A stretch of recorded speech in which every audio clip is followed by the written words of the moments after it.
कहते हैं चोर चोरी से जाए पर हेरा फेरी से न जाए। रूस के साथ पाकिस्तान अपने रिश्तों को अच्छे करने के लिए काफी कोशिश कर रहा था। जब एससीओ मीटिंग में पहुंचा था पाकिस्तान तो राष्ट्रपति पुतिन से शहबाज शरीफ ने अकेले में बातचीत भी करी और ये बात साफ साफ कह भी दिया था कि हम चाहते हैं आपके साथ रिश्ते अच्छे हो, भारत के साथ आपके संबंध हैं, अच्छी बात है, लेकिन हम चाहते हैं कि हमारे साथ भी आपके अच्छे रिश्ते हों। और इसको लेकर रूस ने कहा भी था कि हाँ जी ठीक है, हम ऐसा ही सोच रहे हैं, आप तो हमारे अच्छे वाले पार्टनर हैं। तो यहाँ तसल्ली दी थी राष्ट्रपति पुतिन ने। और एक बार को लगा था भारत और रूस के बीच में क्या एंट्री ले रहा है पाकिस्तान। और बहुत सारे लोगों ने तो उस समय ये भी कहना शुरू कर दिया था, जरा सोचो तुम्हारा दुश्मन तुम्हारे सबसे अच्छे दोस्त के साथ ऐसी बातें कर रहा है खुलकर, तो कैसा लगेगा। पर अभी इधर कुछ दिनों से रूस बुरी तरीके से भड़का हुआ है पाकिस्तान के ऊपर और ये कह रहा है कि तुमने हिम्मत कैसे करी। अब हुआ क्या है, हुआ ये है कि रूस से कोई चीज चुराने की कोशिश करता हुआ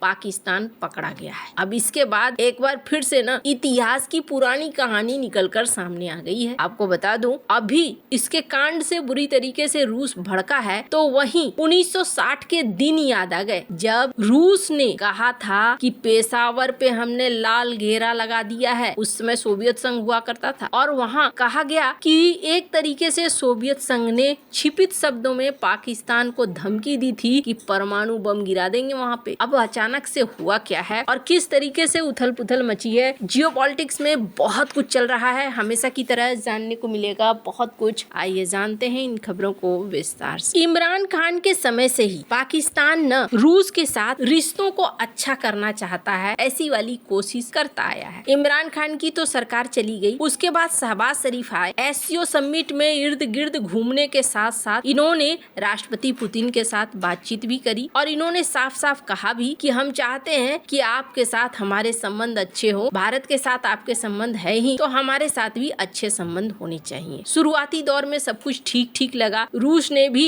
इनके यहाँ कुछ इन्वेस्टमेंट की बात कह दी कि हाँ जी हम स्टील फैक्ट्री वगैरह लगाएंगे और इसके अलावा ये भी बात होने लगी कि रूस से तेल खरीद सकता है पाकिस्तान। पर फिर बीच में अचानक से अभी हाल फिलहाल के दिनों में देखने को मिल रहा है कि पाकिस्तान पर बुरी तरीके से बौखलाया है रूस। सबसे पहले तो एक लंबा चौड़ा आर्टिकल इनके राजदूत ने लिख दिया और वो भी पब्लिकली एक्स पर पोस्ट करने का मतलब ये हो गया कि दुनिया को आप बता रहे हैं। और उन्होंने लंबे चौड़े पोस्ट में ये लिखा कि पाकिस्तान तुम क्या अब विदेशी शक्ति के हाथ में हो, तुम्हारा न्यूज किस तरीके से छापता है। इन्होंने एक न्यूज एजेंसी के ऊपर में बड़ा लंबा चौड़ा भाषण लिख दिया कि आप वेस्टर्न प्रोपेगेंडा छापते हो, रूस के बारे में अच्छी चीज कभी भी नहीं छापते हो। तब लगा था कि ये तो रिश्ते खराब करने वाले बात हो गए, इतना लंबा चौड़ा इस तरीके से क्यों लिखा गया। लेकिन अब असली कहानी निकलकर सामने आ गई है कि एक चोरी की कोशिश हुई है और इस बार पकड़ा गया है पाकिस्तान। अब हुआ क्या है, वैसे तो अगर आप पाकिस्तान को देखें तो पाकिस्तान ने शुरू से एक फंडा अपनाया है और वो फंडा क्या है, चोरी करो टेक्नोलॉजी। और इसके आधार पर इन्होंने बहुत सारी चीजें भी हल करी है, जैसे 1970-1980 का दशक पाकिस्तान के परमाणु बम के फादर डॉक्टर अब्दुल कादिर खान ने नीदरलैंड की यूरेनको कंपनी से यूरेनियम सेंट्रीफ्यूज टेक्नोलॉजी चुराई। खान ने ब्लूप्रिंट और डिजाइन चोरी करके पाकिस्तान भेजे। आईएसआई ने कथित तौर पर इस पर पूरा सहयोग दिया। इसी चोरी की तकनीक से पाकिस्तान ने 1998 में परमाणु परीक्षण। बाद में कहा जाता है कि खान ने ये टेक्नोलॉजी उत्तर कोरिया, ईरान, लीबिया को भी बेची। आज पाकिस्तान इसी चोरी के बम से भारत को धमकी देता है। अब एक दूसरा, इन्होंने अमेरिका को भी नहीं छोड़ा। हाल ही में साल 2025 इसी साल का मामला है, अप्रैल महीने में अमेरिका ने पाकिस्तानी कनाडाई नागरिक अजीज को पकड़ा। ये क्या कर रहा था, ये अमेरिकी कंपनियों से परमाणु मिसाइल और ड्रोन प्रोग्राम के लिए संवेदनशील टेक्नोलॉजी चुराकर आईएसआई के जरिए पाकिस्तान भेज रहा था। ये सामान पाक के प्रतिबंधित संगठनों को जाता था। अब इसके अलावा इन्होंने चाइना के लिए भी एक चोरी करी है। दरअसल हुआ क्या, साल 2011 में ओसामा बिन लादेन को मारने के लिए रेड हुआ और रेड के दौरान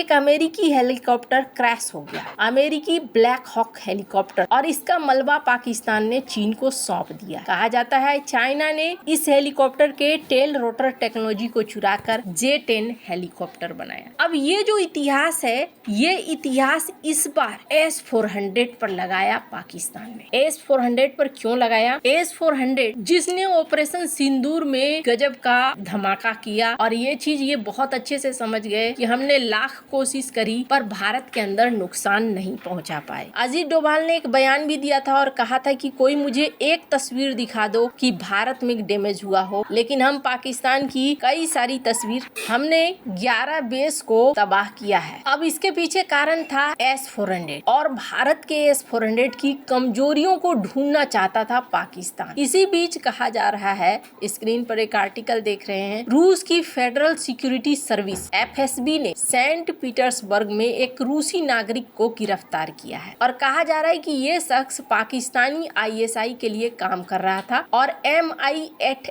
AMT-SHV हेलीकॉप्टर और इसके अलावे एयर डिफेंस सिस्टम, संभवतः S-400 की जो गोपनीय डॉक्यूमेंट थे उनकी तस्करी के फिराक में था। ये रूस में ISI की पहली बड़ी जासूसी का पर्दाफाश है। मॉस्को अब पाकिस्तान पर और सतर्क हो गया है। ISI की फ्रीलांसिंग फिर से बेनकाब हुई है। ये नेटवर्क भारत के खिलाफ था, रूस ने इसे कुचल दिया है। लेकिन ये बताता है कि इतिहास से लेकर आज तक जो कुछ भी हुआ है उसमें कभी भी पाकिस्तान के ऊपर भरोसा नहीं किया जा सकता है। एक कहानी मैं आपको बता रही हूँ, इतिहास में एक बहुत बड़ी घटना हुई, लोग समय के साथ भूल जाते हैं, ऐसा ही रूस के साथ भी है, लेकिन कहा जाता है कि कोई अपनी आदत कभी नहीं बदलता है। ऐसा ही सीन है। एक समय जब सोवियत संघ के ऊपर अमेरिका जासूसी कर रहा था तो उसने अपने Y-2 स्पाई प्लेन को भेजा था, लेकिन रूस के ऊपर से कैसे गुजरे, तो इसके लिए इन्होंने इस्तेमाल किया पेशावर का। पेशावर से ये प्लेन उड़ा और 70,000 की फीट पर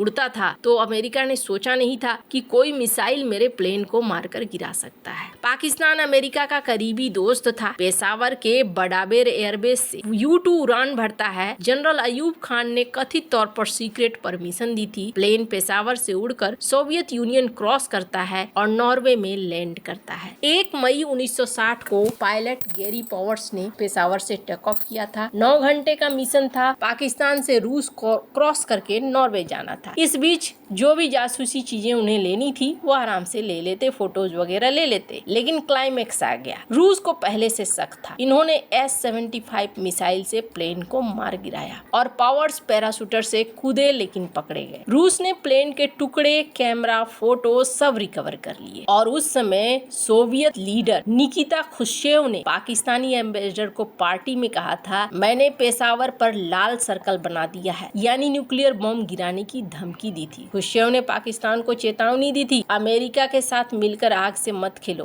पाकिस्तान डर गया था, रिश्ते खराब हो गए थे। अमेरिका ने बोला नहीं, ये वेदर रिसर्च प्लेन है। रूस ने पायलट और सबूत दिखाया था। अमेरिका की फजीयत भी हुई थी। आज भी रूस के संग्रहालय में ये टुकड़े पड़े हुए हैं। खैर, आपको क्या लगता है इन सब मामले में, आपकी क्या राय है, कमेंट कर जरूर बताएं। जल्द मिलते हैं अगले वीडियो में नई खबर के साथ।